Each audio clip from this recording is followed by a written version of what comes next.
मैं हूं आपका हकीम खालिद मुल्तानी। मेरा YouTube चैनल सब्सक्राइब करने, वीडियोस को लाइक करने, व्यू करने और शेयर करने पर आपका शुक्रिया। आज मैं आपके लिए मोटापे को ख़त्म करने के लिए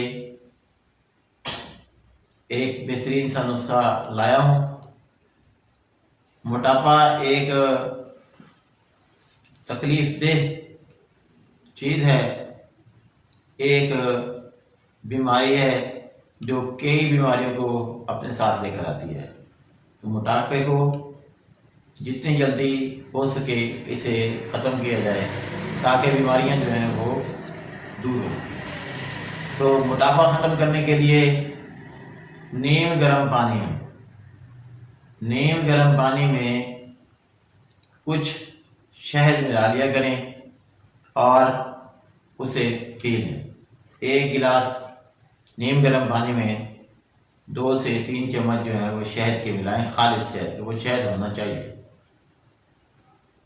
और उसे पी लें सुबह और इसी तरह शाम के वक्त, मतलब तकरीबन 4-1 बजे करीब और सुबह निहार में।